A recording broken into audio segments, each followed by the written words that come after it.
Bismillah ar-Rahman ar-Rahim. Allahumma salli ala Sayyidina Muhammad wa ala alihi wa sahbihi wa sallam. Assalamu alaikum, everyone. I'm going to go ahead and hand over to Dr. Samad Khan. Dr. Samad, I will be presenting the slides. So yeah, if you can go ahead and unmute yourself and get started, and I'll get the slides going on the screen.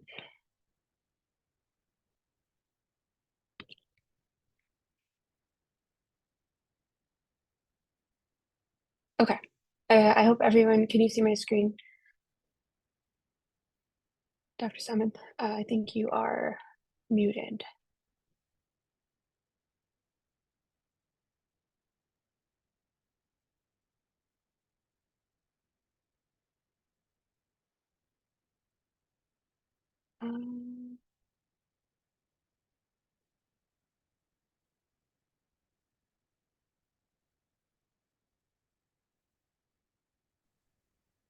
Assalamu alaikum wa rahmatullahi wa barakatuh. Can you guys all hear me?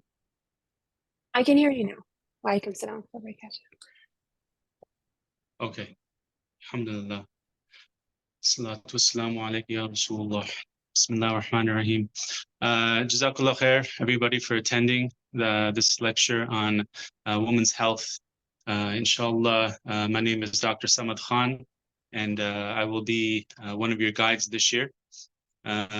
So I know it's a little 15 minutes delayed, so we'll start right ahead on women's health, inshallah. Go to the next slide, please. Sorry, my system is not working too well, so I'm going to have somebody else do the slides for me, unfortunately. So inshallah, obviously, you know, Hajj is a very urgent, grueling, amazing, you know, there's a lot of adjectives to describe Hajj.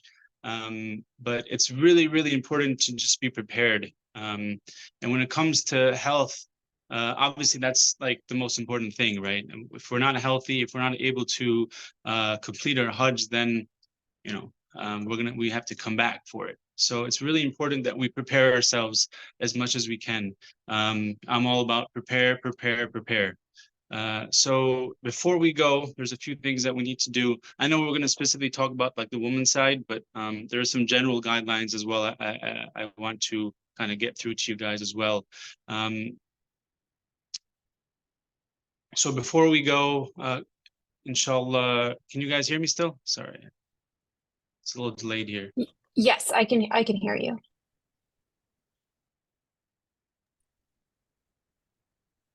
Can you hear me? Can you hear me? Yes, I can hear I'm going to you. start with the vaccines. So the mandatory vaccines for COVID-19, obviously we all know about COVID. We all know that we have to bring our vaccine cards to make sure, I'm sure everybody is vaccinated already for COVID-19. You can't see the slides. COVID is no longer mandatory for the vaccines. Okay. That's good to know. Good thing they can see the slides. Meningitis vaccine, that is mandatory.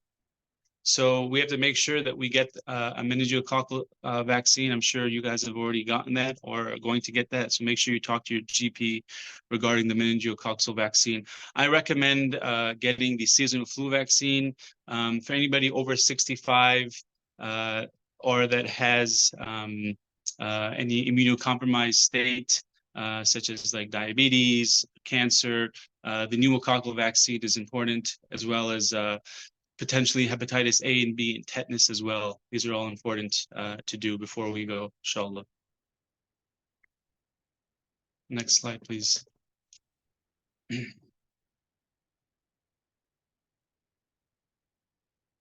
The meningitis vaccine should be done a minimum of 10 days prior to going. So make sure we do that. Again, the COVID-19 is not mandatory. I just found that out. But meningococcal vaccine, at least 10 days before you go, there should be documentation regarding that. Next slide. So existing conditions. It's really, really important that you have a letter from your GP outlining any existing conditions that you have. And we give that letter to a companion, just in case something happens. If you collapse, if you pass out, God forbid, even for a short period of time, it's important that the people that are around you know, hey, this person is a diabetic. Hey, this person might need sugar. This person has X, Y, and Z, so they can go and take the necessary steps moving forward and not waste any time. Take plenty of medications. You can't harp that enough. It's important. Your paracetamol, call that here in Saudi, Tylenol, Motrin, bandages, things like that, like a health kit. It's really important to have that. Antibiotics. So Cipro is a good antibiotic to take. It's good for upper respiratory. It's good for GI issues. It's also potentially good for UTIs. So that's like I like taking Cipro. It kind of covers all bases here in the kingdom. We will talk about contraceptives very soon, and medications for yeast infections as well, such as Monostat or Vagistil. It's hot, you get dehydrated, it's easy to get yeast infections, so make sure that we're covered with those. You don't want to feel uncomfortable.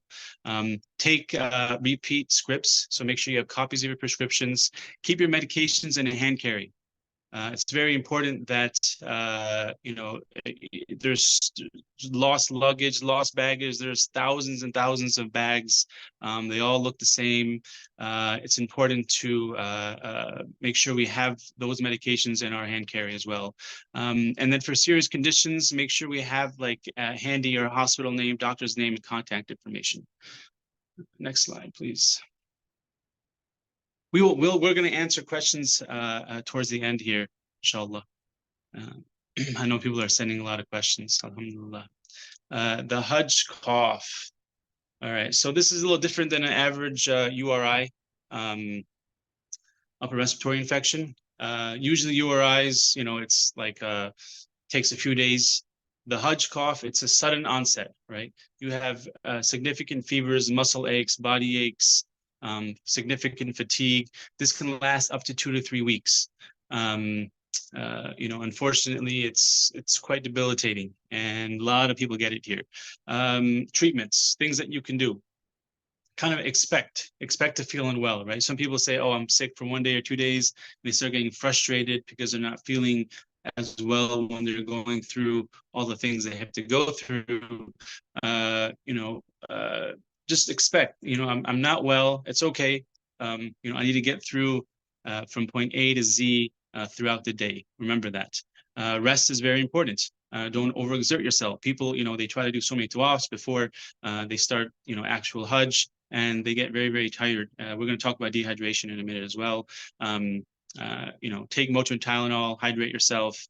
Antibiotics are plus and minus. If you don't take them, then people say, oh, I should have taken them. And if you do take them and they don't work, they're like, oh. So antibiotics, usually, it's a virus, right? So you don't need antibiotics, but sometimes it's good to take them as well. Next slide, please. Dehydration. So this is probably up there in the top 2 or 3 things that, conditions that can occur, mostly in the summer months. It's very, very hot. And you are going to see people that are dehydrated. Now, what are the things that you can do? There's a difference between heat exhaustion versus heat stroke. And you have to know the signs of a heat stroke, because that's like a medical emergency, right? So dehydration is one of the biggest concerns. The temperatures are above 120, 130 degrees sometimes, probably the hottest temperatures that you guys are going to see. This is most significant during the days of Arafat, Muzdalifa, when you go to Jamarat, to stone Shaitan, and then when you go back to Mecca, I mean, you can be walking potentially up to 10 miles, 15 miles sometimes. Dr. Bukhari is here as well, so he's going to chime in as well, inshallah, as soon as I finish up. You can chime in anytime you want, Dr. Bukhari, all right, Dr. B. Avoid tawaf and sa'i in midday heat. It's really important that you do that. Don't try to be cavalier and think that, oh, I can do this, and try to take as many precautions as you can. It's a journey. It's not just a quick race. You have to kind of get through multiple days. And there's also potential for collapse. And this happens, surprisingly in young people, right? Older people don't, I need to sit down, you need to take a wheelchair. Sometimes if you're waiting for the train to take you to Muzdalifah, it could take 3 to 4 hours sometimes. Young people say, I can do it, and boom, they pass out. And, there's potential for hitting your head, for other things like that. So it's important, take a seat. It's okay. It's not the end of the world if you have to rest. So going to women's health, it's good to see a GP. Reference people to page 13. Sorry.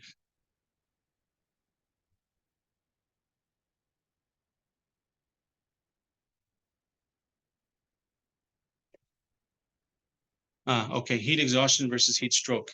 Very nice. So the differences, we didn't talk about that specifically. So heat stroke, right? Heat stroke, really hot, red, dry skin. You're sleepy, you get confused, you start speaking like people are like almost like a stroke. You're just speaking nonsense. People don't know what you're saying. You're very aggressive. Rapid rise in temperature. These are all signs of heat stroke. Heat exhaustion, you can get nausea, vomiting, you can have lethargy, you can be fatigued, you can have dry skin, your lips can be dry, and that's not a medical emergency, but a heat stroke is a medical emergency. The things that you need to do right away, if somebody's, exhibiting those signs, you seek medical attention, you move to shaded areas, you give fluids as well, and then you loosen clothes, you fan the face, and the person is going to have to get IV hydration. So you have to take them. You have to take them back, inshallah, to seek medical advice, inshallah. Next slide. Inshallah.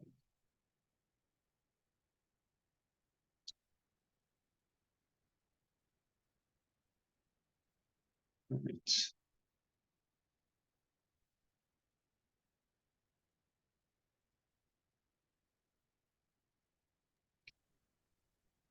Okay, so we're now at women's health. We're talking about let's talk about OCPs now, inshallah. Okay. So let's talk about OCPs. That slide. So there's a few different types of contraceptive pills that you can take. There is you can go to the next slide, please.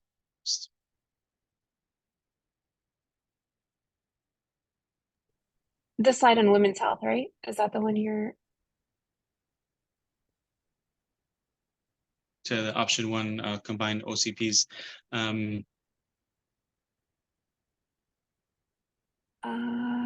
So there's the first one is like a combined estrogen progesterone pill. If you can go to the next slide, OCP one. It's an estrogen press. That's the normal like pill that you take every day. So if you're taking a contraceptive, that's likely the combined estrogen progesterone pill. So what you can do is you can continue taking that pill. And what you do is you cut out the 7 days that you're not necessarily taking those pills, right? So you can just continue taking them, and you can miss your period that way. That's sometimes you have breakthrough bleeding with those. So it is still recommended based on trials and studies that there is the third option, which is the NET, norethisterone pills. So this is progesterone, usually 5 milligrams. Sorry, you can go to the 2 slides after that. Their third option is what we recommend for people that are not taking OCPs. Option 3. So this is progesterone, 5 milligrams, 3 to 4 times a day.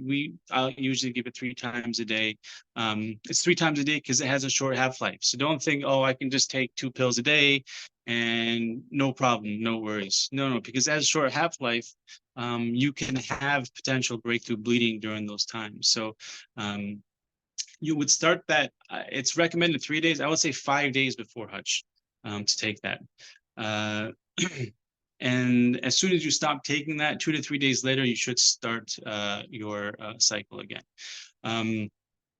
Usually the time period, which I recommend, is like a 5 a.m. And then every 8 hours after that to take a pill, 3 times a day. Some of the side effects of that would be nausea, headaches. You can have a change in mood, change in the sex drive, as well as tender breath. Comparison that this pill was more effective when women were in the middle of their cycle. So this is what I recommend that you do take, at least probably 5 days before coming for Hajj. Inshallah.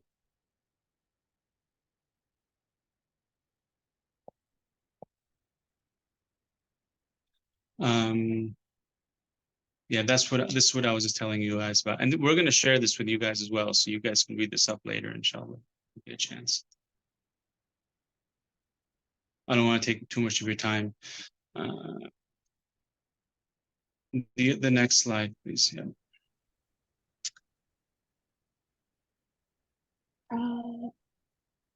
Do we want to go ahead and start a Q&A session, or did you want to go ahead and So then finish the up two the other slide? things, foot care is really, really, really important. If your feet hurt, you're not able to walk, you're not able to do Hajj, right? So it's really important to get like comfortable sandals that you can wear. I recommend the brand OFO, OOFO. It's amazing. We've been using it for Hajj. A lot of the scholars wear them as well. We can send that to you guys. It's called OFO. It's like you're walking on air, alhamdulillah. I've done so many umrahs with them and Hajj, so it works really well. So make sure that if you do have some swelling because of the heat, that you elevate your feet. So when you're laying down, in Mina or your hotels, just put like a suitcase where your feet are, and so you elevate your feet so that swelling stops. Moisturize your feet.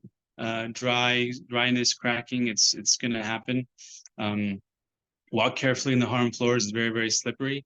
And then blisters. Blisters are very common, so avoid being barefoot as much as you can. Wearing your sandals, don't just buy brand new sandals and wear them the first day of Mina. It's not going to work out too well for you. And then remove any sand from your footwear. That's going to cause blistering. Okay. Last thing, mental health. Mental health is a very, very, very important thing. Even if somebody doesn't have any mental health issues, the stress of a Hajj and the stress of people and all the things in the heat can cause mental breakdowns. It's very, very important to take your time, slow down, rest, have patience. And continue taking your medications. If you're on anxiety medications, if you're on antidepressants, don't just stop because you're like, oh, I'm in a religious mode. I can handle these things. Because what's going to happen is you're going to have an issue yourself, and you're going to cause an issue for other people as well. So, inshallah, jazakallah khair. Dr. Bukhari, there's so many questions. If you can chime in, and then I think I've already gone over my time. Jazakallah khair. Assalamu alaikum wa rahmatullahi wa barakatuh to everyone. Beautiful questions. We can start going through them real quick.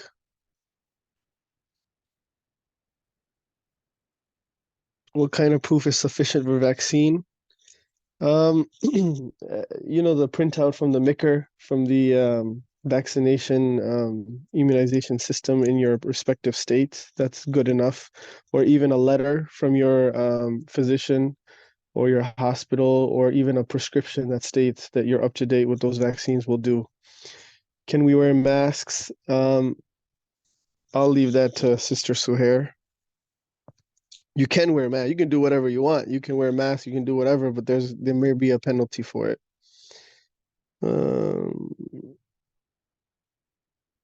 It's on the Hajj website regarding the COVID vaccines. They have listed what vaccines are mandatory. And for those that don't understand, the meningitis vaccine is important only because you're in a small area with a lot of people, and that's when you have an increased risk of meningitis. Even one person that has a viral infection, you can get exposed and then have a potential for meningitis. Is there a letter from a doctor mandatory, I believe, for those chronic? No, there's no letter that's mandatory. I think Dr. Samad was just saying this just in case. There are times, so what happens during Hajj is people get sick. And we've had many people, especially it's the summertime. And the summertime is very difficult. It's so hot. And you really have literally people having heat strokes. You know, a few years ago, people were having heat strokes right in front of me. Heat strokes means like literally it's just a stroke and people are passing away. And then, from people from the States, we have a little bit more better accommodations generally. And you have people that have heat exhaustion. So with heat exhaustion, these are important things to be aware of. And that's why Legacy has included the slide in there regarding heat stroke versus heat exhaustion. And so um, when people pass out during those heat strokes or heat exhaustion, it's good to know what other medical problems they have. If there's some identification or some letter or something like this that can help us treat them or help them get situated. Sister Ali said that why didn't you guys arrange a female doctor? Inshallah, we'll take that into consideration next time. It's very if you know any female doctors that also know the fiqh of Hajj or have studied that and are well learned, that'll be great. But usually we'll try to find one, inshallah. Do you recommend prescriptions and recommend antibiotics? They changed it. You can't just go to the pharmacy and buy antibiotics anymore. Whatever you want from the pharmacy, they want a prescription now. At least this is how it's been in the last few visits that I've gone to. So yeah, it is good if you can get a prescription for medications from your physician, from your doctor back at home, wherever you are.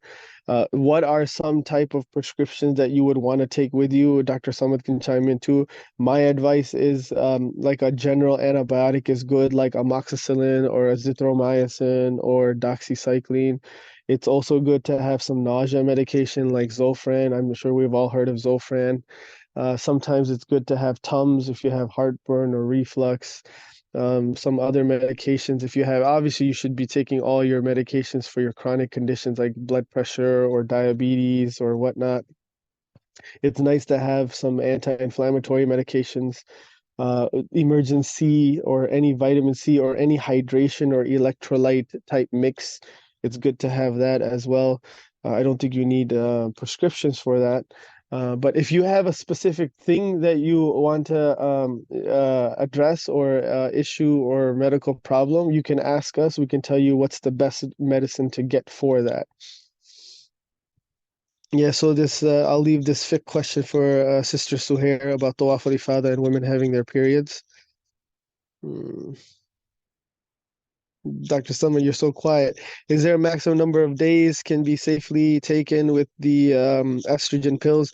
Yeah, every medicine comes with risk factors. And with birth control, the biggest risk factor that we see is your blood pressure can go up a little bit, and sometimes you're more prone to blood clots. But usually I haven't seen it in all these years. And so the GP here that, he won't give you something higher, it's up to them. Usually you don't need anything higher if you guys start now. So those sisters that are during, you have to look and see when your period is going to come during the time of Hajj. And the most important times are going to be those 4 or 5 days, starting from the 8th of Dhul Hijjah until the 12th of Dhul Hijjah, that time frame. If your period is going to fall during that time period, then you need to start birth control now, especially when you're this coming period that comes for you during this month, you need to start the birth control now, and inshallah, you should be good. And you just don't take the placebos, you don't take the sugar pills after the 21 days. You just keep taking the birth control, and usually that does take care of it. I hope that answers that question. Sorry, Or if my it, phone was not, my phone was muted. I wasn't ignoring you. okay, good. Sorry about that. Yeah, so we recommended the footwear. It's in the legacy messages that you guys have been getting. Can you wear sneakers? Women can wear sneakers. Women can wear whatever they want. And then somebody did ask about the compression socks. Yes, I think that's wonderful. Any of you that have issues walking, if you have pain, if you have neuropathy, if you have swelling, if you have any leg problems, foot problems, and I saw, mashallah, we have a foot doctor here. I also did some podiatry in my lifetime, but compression stockings, 15 to 20 millimeters mercury pressure is very good, and you can wear that because you don't have that much restrictions on your ihram, physical ihram. Will Al Bayt have nurses on the site? No, but I'm not sure if Al Bayt will, but there are nurses and there are hospitals and mini clinics at Hajj, and if you have somebody in the group that helps too, that's a nurse too, so you generally they start helping too. There, Dr. Bukhari, we'll be recommending certain hospitals. So there's the public hospitals as well as private hospitals, both in Mecca and Medina. And so we will be sharing that information with you prior to going, so you know exactly where to go in Mecca and Medina, inshallah, if you have any significant issues. And Sister Sohair, you're gonna go over these fiqh questions, right? I'm guessing in your presentation coming up. Yes, yeah. So we have about 2 more minutes for the Q&A, and then I'll go ahead Mhm. and start my presentation. So You can, the letter that you from your physician, extending physician, you can keep it with you or in a passport, or take a picture on your phone, or give it to your group leaders. Actually, that's probably better. Give it to your group leaders. Yeah. The other one more thing before it's really important, the insulin, right? If you're on insulin, make sure you Yeah. take a cooling pack with you. Make sure you take a Mhm. cooling pack with you. It's very, very, very important to do that, inshallah. Is there any recommended type of meningitis? Like, no, any type is fine. That's halal, you know. And if you have any restrictions, just get a letter. And yes, the meningitis vaccine. I don't usually 4 years is a little late, and they might make it a problem. But you can try it. But usually, I don't see them making a problem. So it's better to get your meningitis vaccine again if it's been more than a few years. My GP gave me a birth control. Should I ask for norethindrone? I never use OCPs. No, it doesn't matter. Any of them are fine. They all work the same. Do we need a letter for a regular vaccine like flu? No, you just need proof. My shingles vaccine is due nowadays. Do you recommend to take it before Hajj? Yes, because Hajj is a stressful event, and it can trigger these types of things to flare up. You know, especially if you've had shingles before, or if you had chicken pox and you're more prone to getting flare-ups, or you're on medicines that are suppressing your immune system, or you have conditions that suppress your immune system. Hajj can trigger things, you know. So it's good. It's a good idea to get your shingles vaccine now.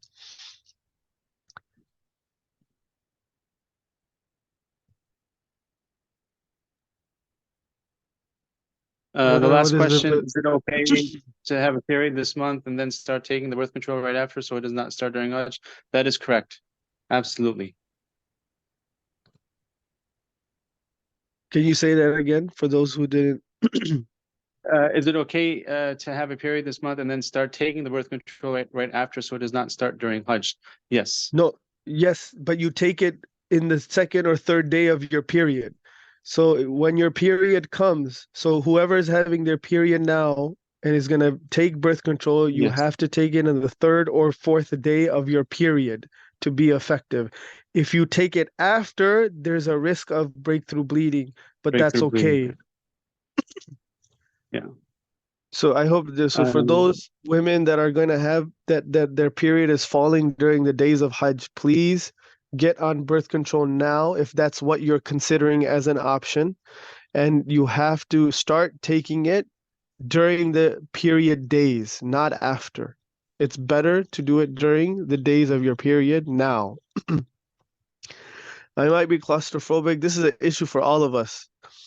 And so the advice that we have for tawaf, if you're claustrophobic, is do it on the outside areas. You know, there's a greater reward. The harder the tawaf, the greater the reward. And every step removes sins. So the more steps you take, the harder it is, the greater the reward, and the more, you know, gratification you get from that act of ibadah. We have a question here. Is Voltaren gel okay to use in Ihram? Yeah, Is that? Oh, go ahead. yeah, it's anti-inflammatory. Yeah, I Great. think they're talking about the smell part of it. You know, it's mostly based in an alcohol Oh, that's base. a thick, yeah, that's a thick question. That's Yeah, it's a it's a it's a it's a I recommend avoiding it because of the smell and the chemicals that are contained in it. Yes, it's okay to use, but I would say my advice is don't try to avoid it during the days where you're in ihram, which is not a hard, difficult thing. If you have pain in your joint, just take some anti-inflammatory, oral anti-inflammatory. All right, and then just one last question. If we choose not to delay our period and allow it to come in Hajj as normally by the power of Allah subhanahu wa ta'ala, our Hajj is still valid, correct? And so I'm sure you guys can answer that as well. What are placebo pills? You know, when you have birth control, there's 30 pills in the packet. 7 of those pills are placebo, meaning they're sugar pills. They're not birth control because they want you to have your period. So you don't take those pills. So let's rephrase. So I'm going to give you an example. So I have my period coming up. I want to get on birth control because I don't want to have a period during Hajj. So my period, I'm in my second or third day of my period, so I'm going to start my birth control. I start the birth control and I take 21 days, right? So I 1 day, 2 day, 3, all the way to the 21st day. Then I look at my packet and it has these sugar pills. I don't take those sugar pills and I get a new packet and I start taking the days 1 through 21 once again. So you don't take the sugar pills when you're trying to prevent your period. The sugar pills are the placebo pills. They're there so that you do get your period while you're on birth control. Okay, we're gonna wrap up here if that's all right with you, Dr. Bukhari and Dr. Samad. yeah, of course. If there's more Yeah, questions, we can always answer them. We can yeah, always answer them afterwards and send them back, inshallah. Jazakallah khair. inshallah, yeah. And if people have more questions, we will request the doctors to have another session as well. So don't worry, we will get your questions answered, inshallah. All right. Jazakallah khair. Okay, Jazakallah khairan. You guys. And all right. Okay, Bismillah ar-Rahman ar-Rahim. Assalamu alaikum, everyone. Give me 1 second. I'm going to start sharing my screen, my slides. We'll jump right into it. Bismillah. Allahumma salli ala Sayyidina Muhammad wa ala alihi wa sahbihi wasallam. First of all, I know we're transitioning from a session where we had a lot of questions, and I know you guys saw the chats, the chat going a little, lots of questions. And so if we can just reset right now, let's just take 3 seconds and take 3 deep breaths because we will cover your questions, inshallah. We'll cover all of them, inshallah. I always forget how to put presentation mode on. And we'll cover the fiqh as well, inshallah. So welcome. I hope you guys are doing well. I hope your preparations for Hajj are going well. So we're going to go ahead and take those deep breaths, and inshallah we'll get into this session. Inshallah, bismillah. All right, so let me just lay this out. I'm going to cover I've seen a lot of the questions come through. I am going to cover them. So not to worry, we're doing this in 2 sessions. So today we'll get through as much as we can, and we will have another session, and I will give time to Q&A as well. So I hope that I can cover all the questions that you have, but inshallah, if there are more, we will also go into the Q&A, and I'm going to try my best to cover as much as I can with the time that I have, inshallah. We'll start out with that. All right, bismillah. Okay, so I wanted to start with general recommendations for women. So since this session is women only, sorry, give me 1 second. My computer wants software update right now. Okay, So since this session is women only, I just wanted to share some general recommendations for all the women that are on with the group. If you're on your own, and you don't have a family member or a mahram with you, please do go find a buddy or someone that you can do your Hajj rites with. You know, I know some of us, we may feel a little shy, but it's okay to go up to someone, introduce yourself. Maybe you have a roommate that you can go with. So ensure that you have people that you can go with. And if you struggle with that, do talk to your group leader so that they can match you with someone and pair you with someone that you guys do take care of each other through the process of Hajj. I want to advise us as a dear sister to my other dear sisters to just take due precaution and have situational awareness. If you have your mahram with you, ensure that he's with you when you are performing the Hajj rites, especially in crowded areas. So you do want someone to be around you, either be in a group or be with your mahram in crowded areas. Alhamdulillah, our Muslim Ummah is beautiful. It's huge. There are people from all over the world, and there's so much beauty and diversity in that. However, there's also different people with different thought processes, people who have been, not as well educated, people who have been educated. And so we want to just ensure that we're safe and that we are taking care of ourselves and that we are with people that we know, either it's a buddy or with your mahram. If you take time to go shopping as well, I would highly recommend to go with a group or mahram. Again, we come from a very Western perspective where I think we tend to be a lot friendlier than maybe other cultures where friendliness with the opposite gender can just be taken in a weird way. And so just keep that in mind. I'm not saying there's, people are bad and they're all out to get you. You're going to be fine. You're going to be okay. But just have the situational awareness and take your due precaution, take your steps to protect yourself so you're not in any weird or awkward situation. So I want to start out with that, inshallah. Wait, I skipped this. Okay.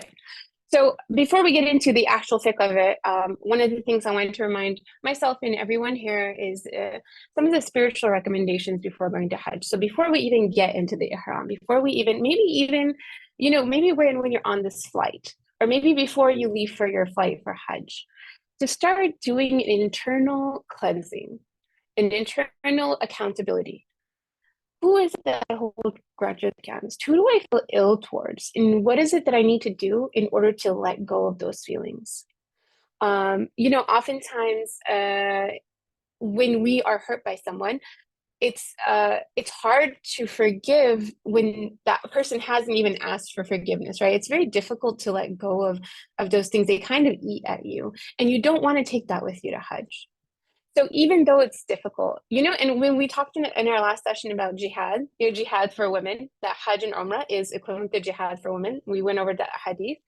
One of those things, with jihad and nafs, really letting go of those grudges or those ill feelings, or that person who didn't ask you for forgiveness, or that person who didn't care for your feelings.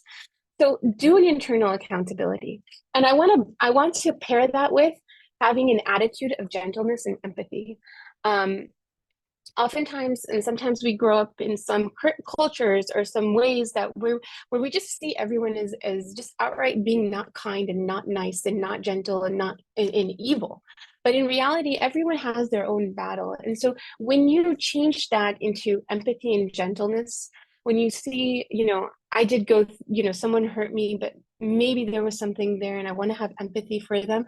Maybe it does help a little bit with the pain that you experience. And know that even the pain, like we're talking about physical pain right now in the medical part of this, but even emotional pain, like there is Allah subhanahu wa ta'ala sees it. Allah subhanahu wa ta'ala is with you. Allah subhanahu wa ta'ala is with you with every sabr that you've made, with every sorry, I want to sometimes there's a saying that comes to my mind, but it's in another language. And so I have to say, every anger that you've swallowed, every response that you haven't given, right? Allah subhanahu wa ta'ala knows. And so when I pair that to gentleness and empathy, that's also what I want to take with me to Hajj. Because again, our Muslim Ummah is huge. There are people, and Hajj is crowded. There may be someone who walks into you. There may be someone who wasn't paying attention and they accidentally elbowed you. There may be someone who's overly excited because they've never taken a trip in their entire life, and their first trip in their entire life is this trip in Hajj. And they've heard of the Prophet sallallahu alaihi wasallam, and they've, thought about the Kaaba, and this is their dream, their life savings has been this, and they're very excited. And they walk into you, or they elbow you, or you're in the road, and they kind of get into your space, having empathy for them, thinking, wow, subhanAllah, this person has so much love for the Prophet ﷺ. This person has so much, ya Allah. And in that moment, if you use that moment to make dua for them, even better, because you're in the most beautiful time of the year, in the most beautiful places, making dua for someone. And when you make dua for someone, the angels say onto you, Ya Allah, this person walked into me, I'm so annoyed, but Ya Allah, grant them ease and grant me ease in this process. And so we want to change our framing, the way we think about how we view others, the way we think about how we see others, and realize that everyone there in the Haramain, regardless, is a guest of Allah subhanahu wa ta'ala. Another recommendation that I would say is asking for forgiveness from anyone that we've hurt. I think there are times where we will think about things that we have said to people that we shouldn't have said, or said in ways that we shouldn't have said. So it's a good time to ask for forgiveness. In the past, these journeys that people made, they were journeys of months, and you didn't know if you would come back. You didn't know if you would make it back alive from Hajj. Alhamdulillah, inshallah, we're all going to come home. But this is something to think about as well. I don't want to go to Hajj with this grudge. I don't want to go to Hajj knowing that I said something that wasn't kind, or I said something in a way I hurt someone. And keep this in mind. It's, the people in our families, those are the ones that are easier to hurt. So those are the ones that we want to ask for forgiveness from. The people that are closest to us, whether it's our kids or our spouses, our parents. Intent, as you start to spiritually prepare yourself, intent to sincerely improve your character and spirituality. This is a test of character. Hajj is going to be a test of character. There may be things you learn about yourself on this journey that there was nothing you didn't know about yourself, and you learned it on this journey. SubhanAllah, Allah showed it to you, and now you get to work on it. Now you get to say, you know what? This is the ugly part of me. I don't want this with me. I don't want to take this with me when I see Allah subhanahu wa ta'ala. I don't want to take this with me to my grave. I'm going to work on this now. I'm not going to leave this. Wow, subhanAllah, Allah showed me exactly what I need to work on. So think about that. Again, reframing how you see this journey, because, you are making an intention to work on your relationship with Allah subhanahu wa ta'ala, to improve your character, to work on being more spiritually connected to your deen. And this is not lastly, I just want to bring up that Hajj, come into it knowing that this is not a vacation. It's not, there's going to be challenges. Obviously, vacations always have their challenges as well, but this is not a time for you to, just spend time speaking to people and spend time taking pictures. And yes, these things are important. If you want to take pictures for memories, it's important, but don't make that your focus. That's not your focus. Your focus is not to tell everyone, that you went on Hajj. And so reorient. If these things are coming up to you, it's okay. I mean, if these things are, creeping up into your mind, oh, I'm going to do this. I'm going to post this. I'm going to tell these people all these things that I'm going to do. Now is the time to redirect. You don't want to be focusing on your phone. You don't want to be focusing on social media. You don't want to make it as, look where I'm at, look where I've come. This is a very spiritual journey, and it's a very personal journey. And the more effort you put into preparing yourself spiritually, the better the fruits of that journey will be. The experience will be. Look, in Hajj and Umrah, like Allah subhanahu wa ta'ala gives these spiritual gifts. But if we're so distracted and we're not focusing on the thing that we need to focus on, then we miss them. So reorient. If your heart is kind of going towards something, well, I want to do these things and I want to take pictures in these places. Reorient. The most important thing is your relationship with Allah subhanahu wa ta'ala. Okay, so that I wanted to just remind us all before we get into the fiqh part, inshallah, and I hope that is of benefit as well, inshallah. All right, so this is how I'm going to do it. I'm going to go through the recommendations, and then I will go through the conditions of Ihram, what Ihram looks like for women. So I know while I'm talking, you're going to have questions, but I'm going to answer that in the next slides as well. So just give me some time, and inshallah, I'll get to everyone's questions. Some recommendations before Ihram. So basically, and we'll also go through the steps of the Umrah that we'll perform before we go into the Hajj. So we will cover all of this. Some recommendations before going into Ihram. So Ihram is a state for women, right? The first things I would say is a ghusl, trimming your nails, trimming any hair that needs to be trimmed. So if that's like any underarm hair, pubic hair, anything that you want to trim at this time, you should do, and wearing clean clothes. Why I say this as recommendations is that if you don't, say you don't perform a ghusl, you don't wash your hair, is that okay? Yeah, you will be okay. You can still go into ihram with that. It's a recommendation, but I know with women, especially if you're wearing a hijab and you know you're in travel, if it's difficult, that's okay. But you can try your best to adhere to these. I know a lot of women will also, and it's totally up to you, want to wear specific clothes for ihram, and that's great too. If they have to be clean, if you wear them before, that's okay too. It doesn't have to be absolutely new. Sorry, 1 second. Just give me 1 second. I'm just gonna put my this on do not disturb. I apologize.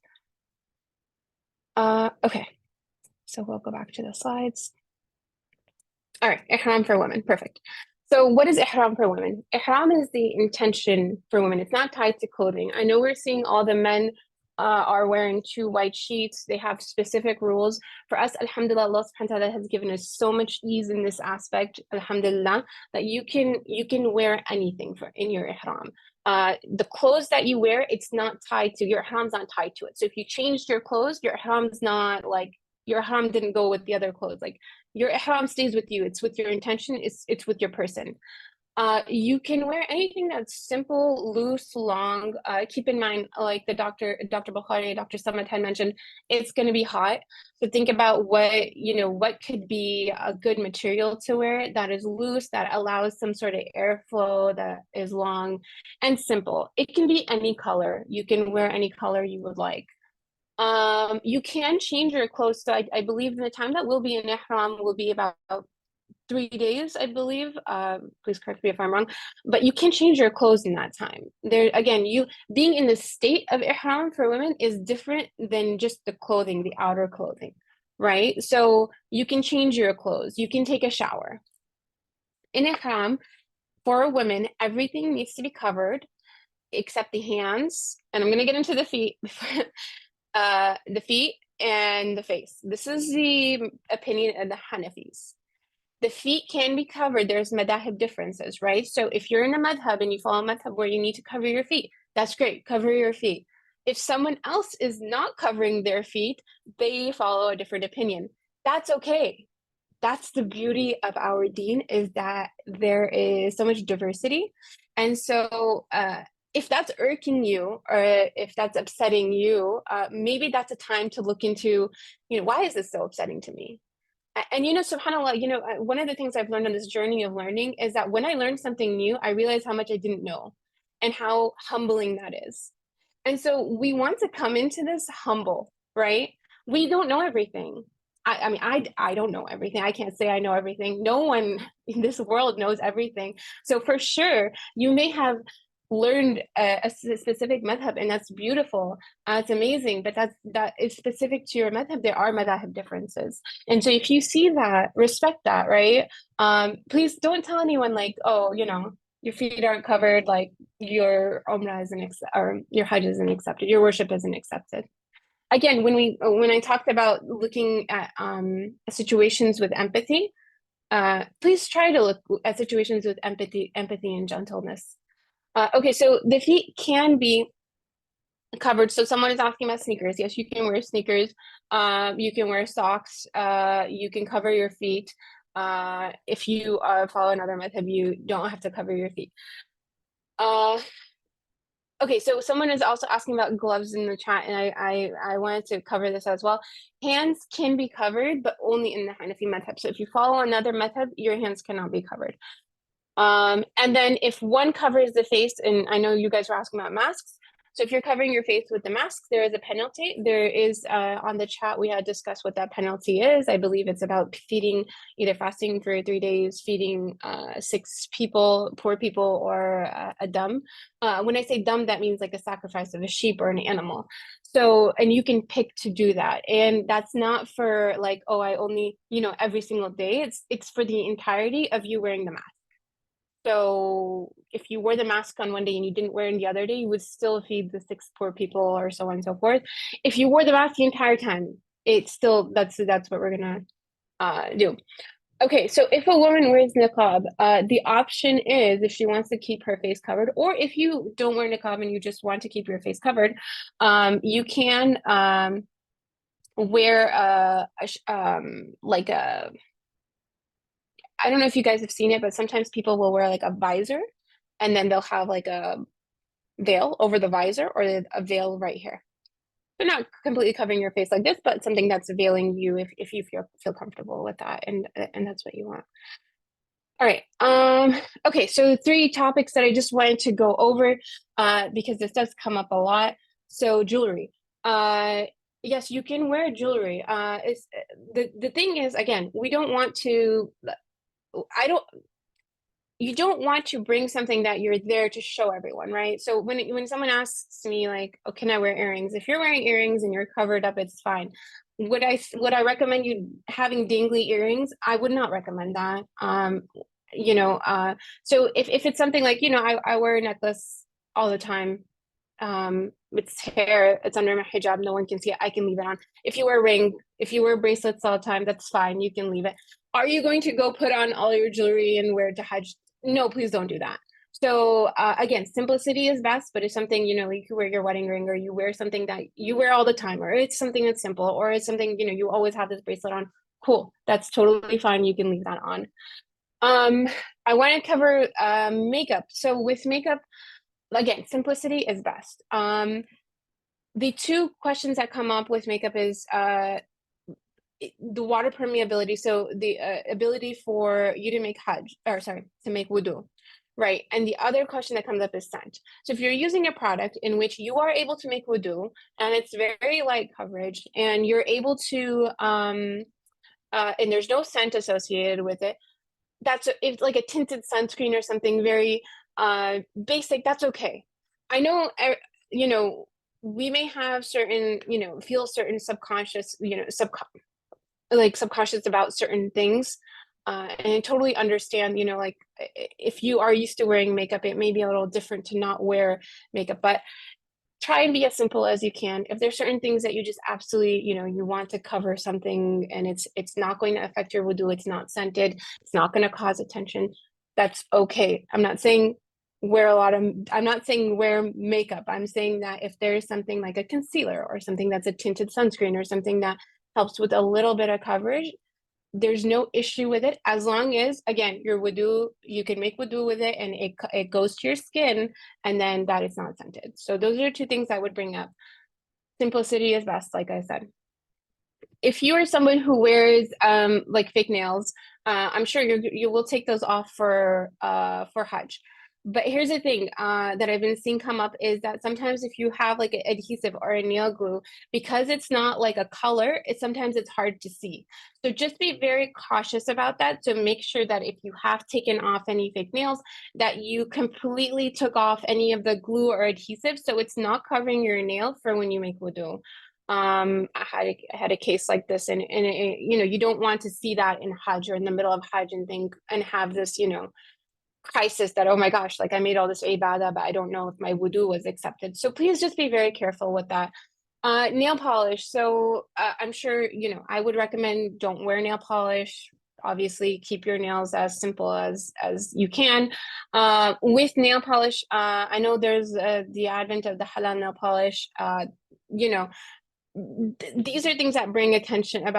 So it's just better not to bring those into the realm. Again, the context that you're in Saudi in Hajj is a context of so many people from all around the world. So we want to keep ourselves as covered, as simple, as about bringing any attention. So I would recommend that, inshallah.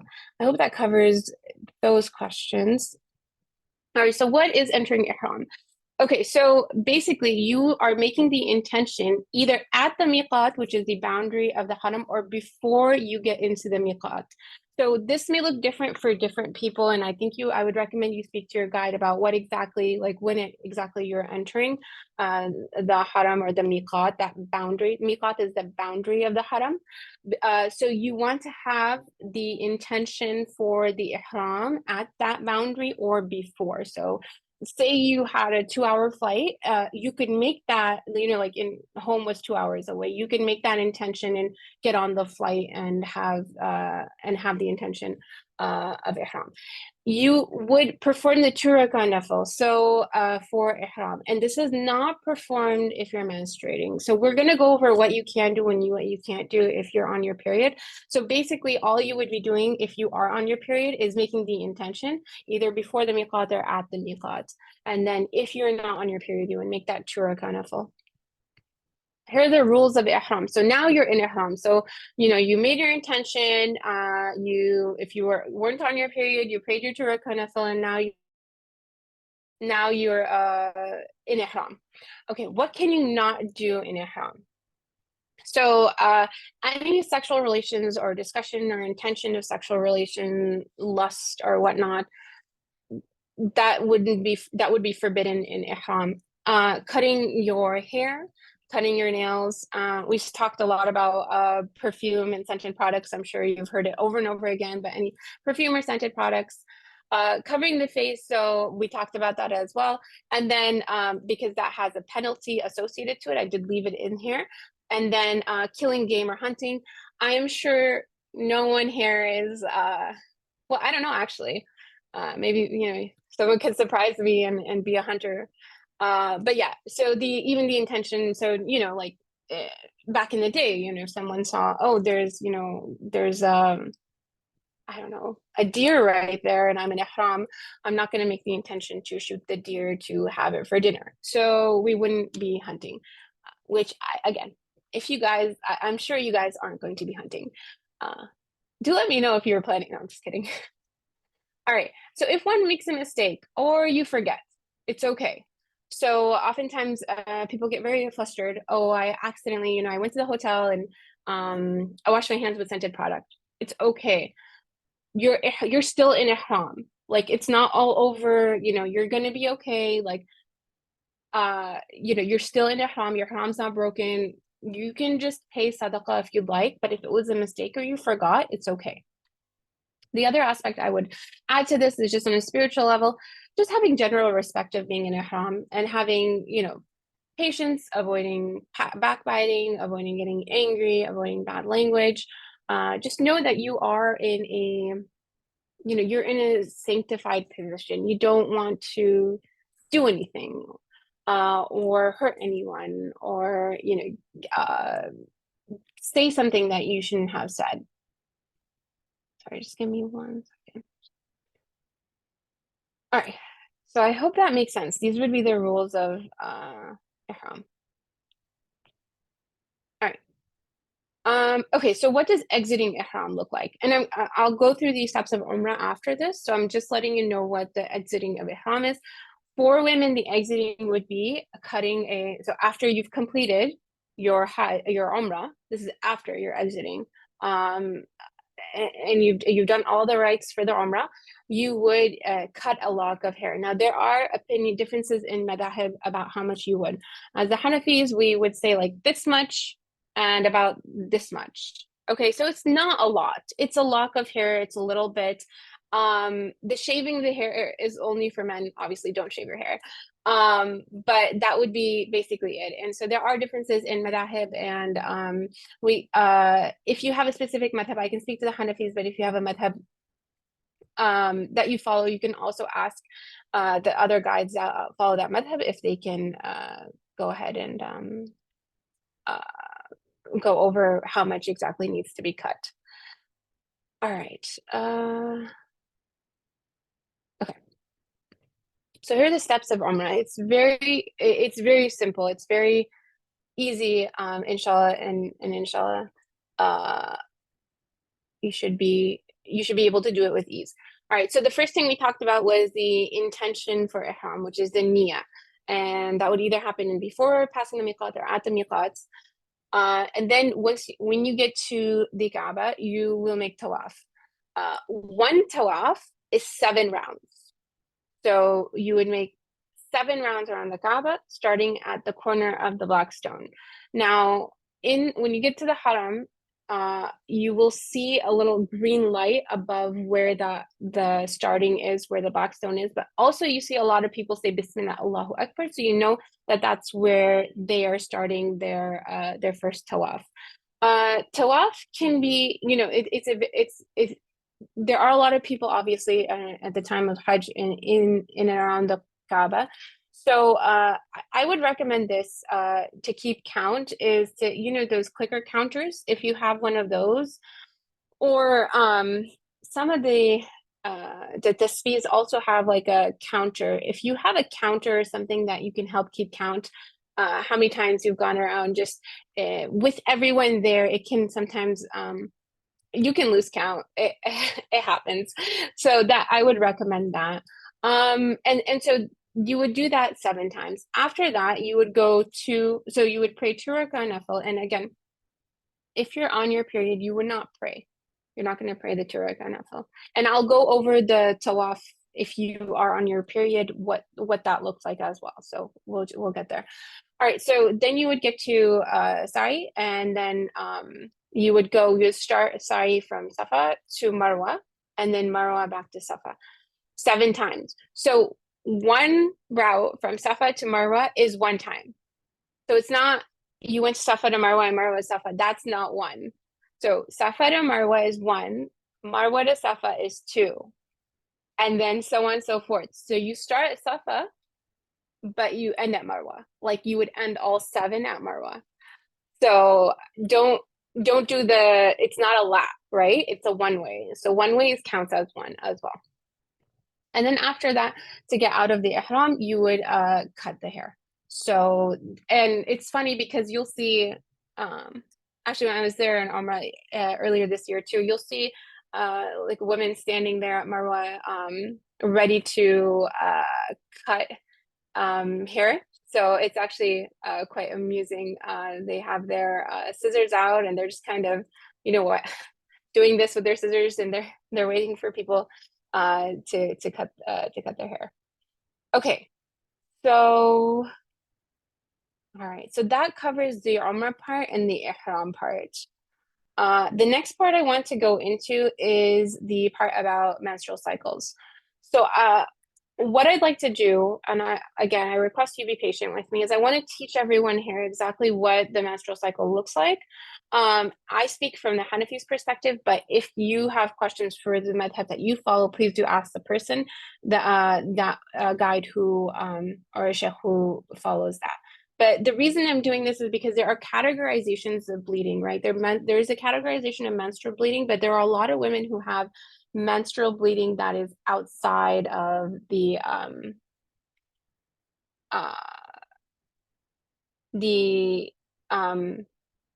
outside of their period. There's a lot, so which is considered istihada. Actually, sorry, give me 1 second. I want to see how we're on time. Okay, so I'm going to go into this and then yeah. All right, so menstrual cycle, what categorizes a menstrual cycle is anything that is not white discharge.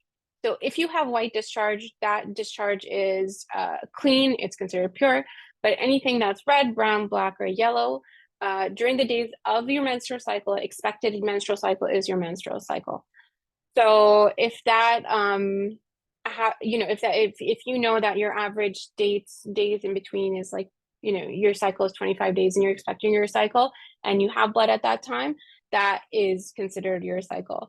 So the other aspect I want to cover is the fact that if you're in Hajj and you are taking one of the pills, and there is a risk of breakthrough bleeding. So if you say you're supposed to start your period on the first of the month, and you took a pill, and you're taking your pills, but on the first of the month you have spotting, that would technically be considered your period according to the madhab. So in that case, again, this is where, when we're packing our spiritual toolkit, this is where we pack the reliance and the acceptance of Allah's will. If that happens to you, that was Allah's will. And someone asked a very wonderful question, which I wanted to cover, and it totally slipped my mind. But like, if someone decides not to take a pill, is that okay? Yes, absolutely. Absolutely. I know, like, people, all sorts of people have all sorts of opinions, and everyone's body is different. But if you decide not to take the pill, that's not going to affect your Hajj. I mean, think about it, like 100 years ago, there was no pill, so people still had their periods, right? That's not a sign of your Hajj being, not accepted. That's not a sign of, Allah being upset. That's not a sign of anything. That's your body. Your body naturally does this thing, right? So if that happens, or if you decide that, I don't want to take this pill, that's totally okay. Your Hajj is fine. You still can perform the Hajj, and there's no issue with that. If you take the pill and you have the red or brown or black discharge during the time of your period, that's Qadar Allah, right? We're going to accept that. And that's where, when I talked about we want to build spiritual muscles, that's where you're going to build a spiritual muscle.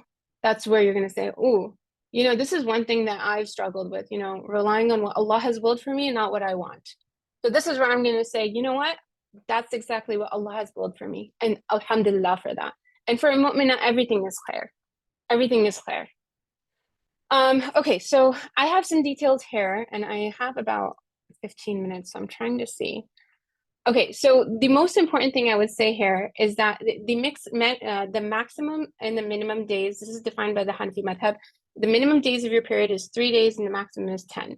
But bleeding can be intermittent. So meaning if you were supposed to have a period, your period's usually 5 days, and you have bleeding on the first day and the third day, you would still not pray the day in between. So you will look at your habit. And that's what I'm going to keep asking. If someone comes and asks a question, I'm going to ask you about your habit. That means, when are you expected to have your period?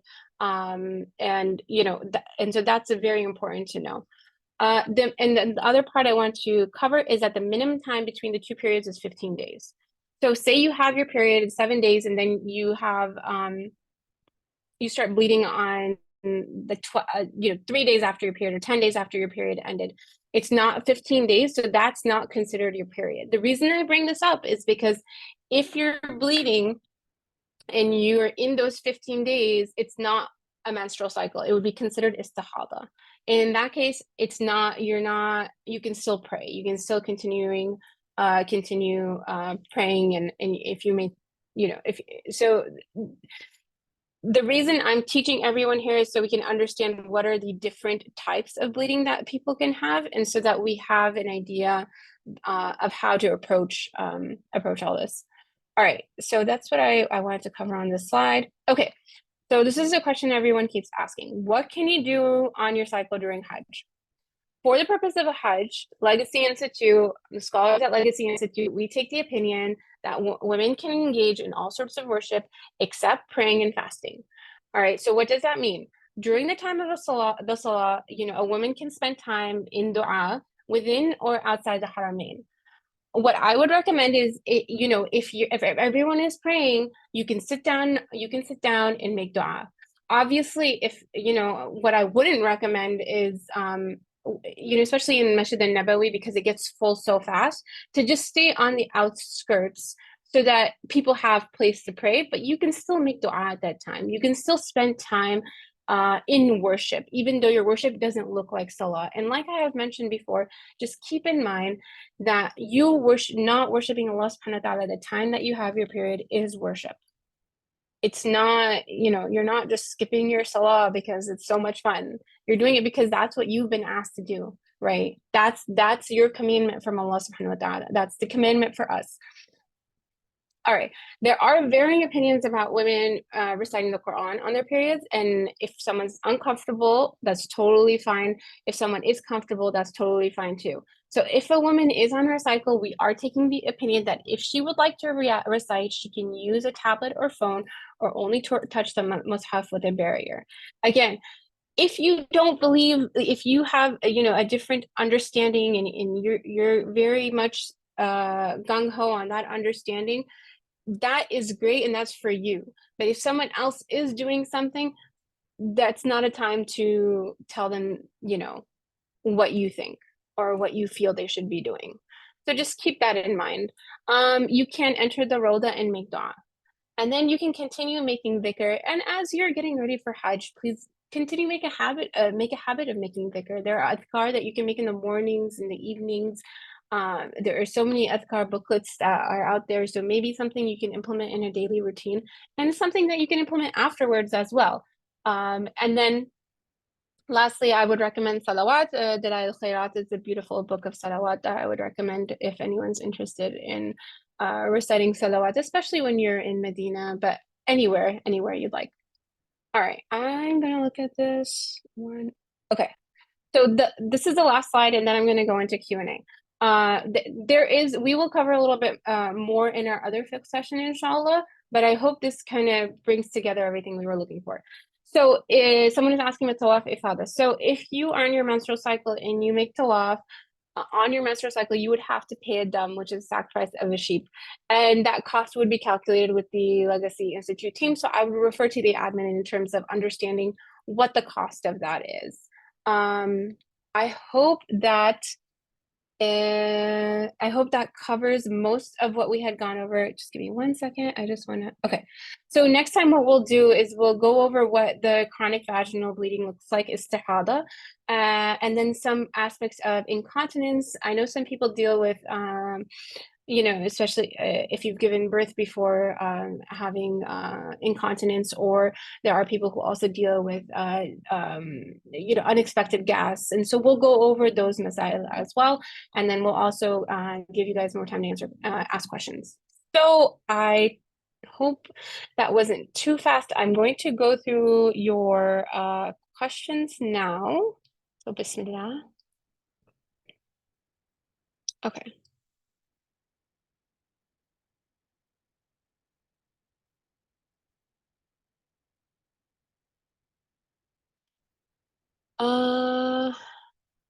There's a question about getting a copy of the PowerPoint. I think for the other, I think we'll put out the PowerPoints for both.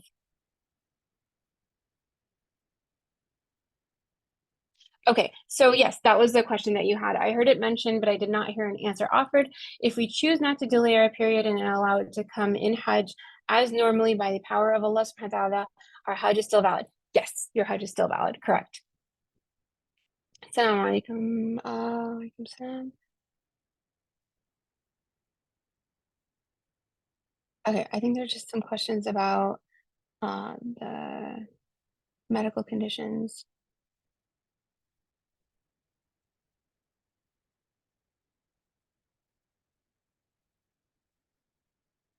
Okay, if we ask forgiveness from someone and we know we don't want a normal relationship with them after returning because of previous experiences we had with them, how would that be possible to ask for forgiveness and not keep a relationship? Okay, so what I would say with this, because this person didn't just specify their relationship, it's okay to not keep the relationship the way it was before because this person has done things that you're aware of. That's totally okay. Even if, I would say, even with familiar relationships, obviously, as Muslims, we don't want to, sever our ties, but that doesn't mean we have to be, that person's best friend. And it doesn't mean that the relationship can go back the way it was before, especially if you've learned someone, has hurt you or harmed you or tried to harm you, and you know that habitually they're not going to be better. That's okay to take your distance from that relationship. Need to wash new clothes. Can we comb our hair during Ihram? Yes. So, yeah, you can comb your hair in the Ihram. There's no issue with that. So the idea is that you don't want to, obviously you don't want to cut your hair, you don't want to pull your hair out. So if you can be gentle with your combing, you know, just for precautionary, if you want to give sadaqah afterwards, that's okay too. You know, after all the Hajj is over, if you said, you know, maybe I made some mistakes, it's okay. You give sadaqah for that. But yes, you're okay to comb your hair, but if there shouldn't be an issue. Resolving debts. Thank you.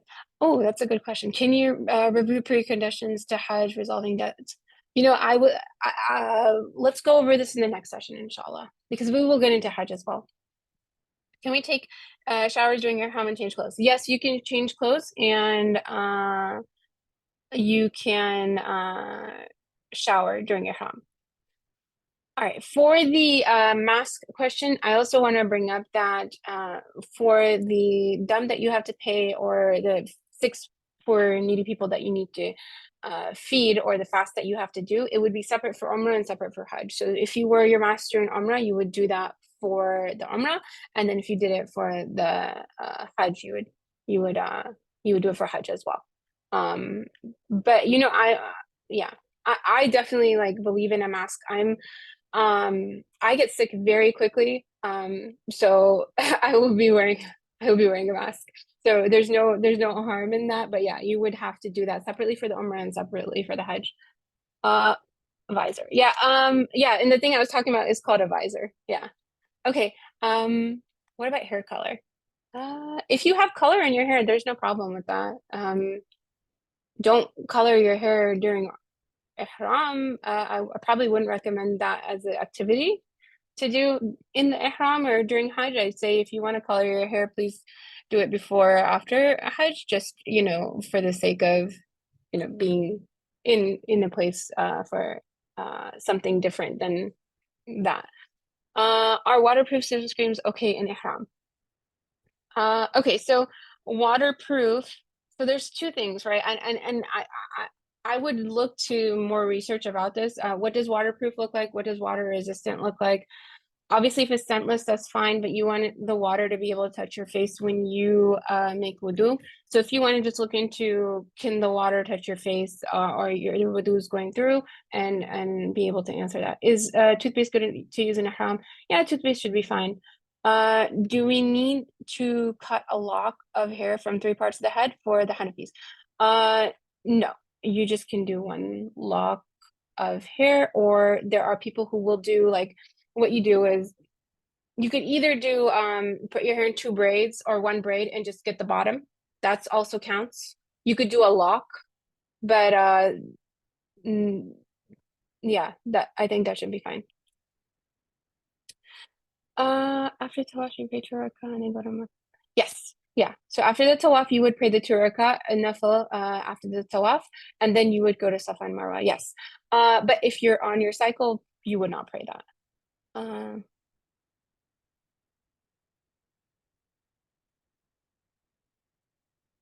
Yeah, so if you're washing your ihram clothes beforehand, that's okay. You can wash your ihram clothes beforehand with like detergent.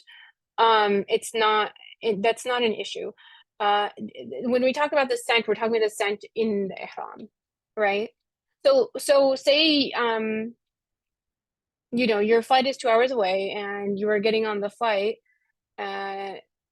before you get into ihram, like for us women, the intention of ihram, before you get into the intention of ihram, you could like put on scented deodorant and then go and make the intention for ihram.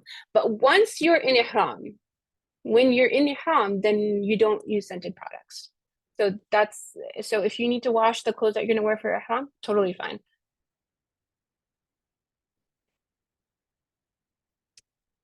Yeah, that is. Thank you, Uzma. Sister Uzma said there's an app for Dalal al-Khairat as well, so you can download that. I would highly recommend Dalal al-Khairat. Very, very beautiful remembrance of the Prophet Sallallahu Alaihi Wasallam. If we get our periods or spotting during Hajj, should we continue the medicine? Will it stop? Okay, that's a good doctor question for the doctor. I would recommend asking them, because everyone's body is different. Everyone reacts to the medication different. So I would recommend asking a doctor. Is that considered as makeup? Okay. I think the question was answered. Yeah, it's a good point. So Sister Chelsea is mentioning that if temperatures are hot, phones and tablets may overheat if exposed to direct sunlight. Yeah, and like the doctor said, I mean, it's a good idea to um, not be in direct sunlight if you can not be in direct sunlight.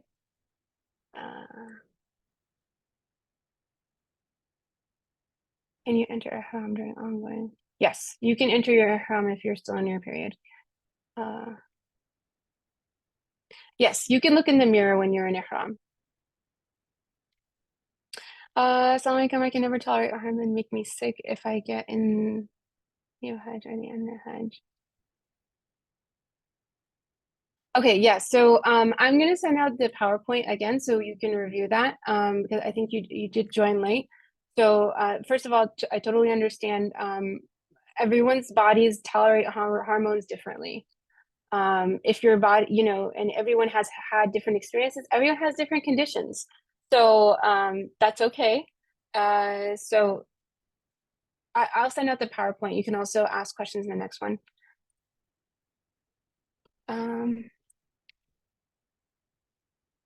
Okay, so any of the questions about the when to take the birth control, I wouldn't be able to answer. Is spotting after taking birth control for a couple of months and outside your usual menstruation during duration invalidate your ihram? No, so spotting would not invalidate your ihram. Spotting wouldn't invalidate your ihram. So for example, like if someone was on hormonal birth control and they have, or if someone has irregular periods, we'll go through it because there's also irregular bleeding, right? So in our next session, we'll go over what what the regular looks like and what the irregular looks like. But no, it would not invalidate your ihram. Yes, it is possible to do tawaf ifada on your periods with the dam. Correct. Okay. I'm going to do a few more questions and then we will stop there.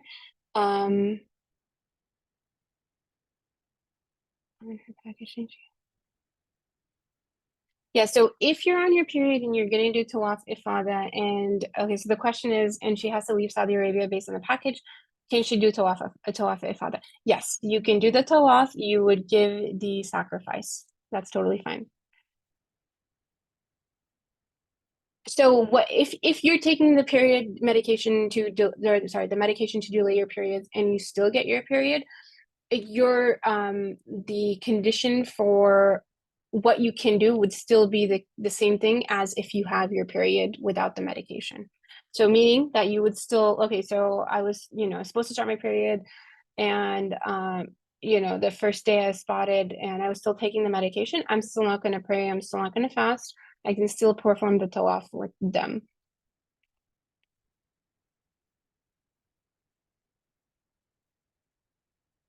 So again, if you have, okay, so if you know that you're not going to have days of cleanliness to do tawaf ifada in the haram, or you're leaving and you're on your period, you can go ahead and make tawaf ifada and then you would pay the dam. Yes, you can enter. I thought, can I enter masjid during period? I think yes. So you would be able to enter the haramain and you can enter the roda during your period.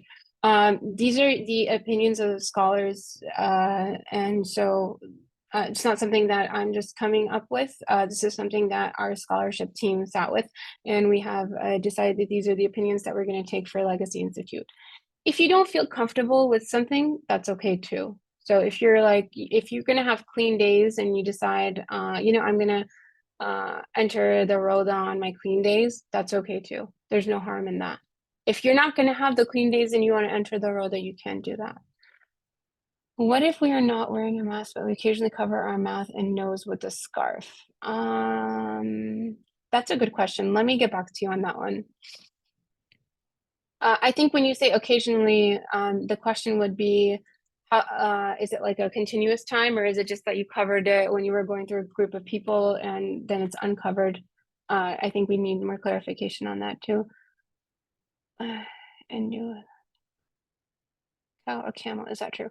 So the penalty, okay, so once you said if in period and you do without a tawaf, the penalty is a cow or a camel. Is that true? Yeah, so we'll go over the, so Legacy Institute should send out or discuss exactly what the penalty will be and the cost associated with the penalty.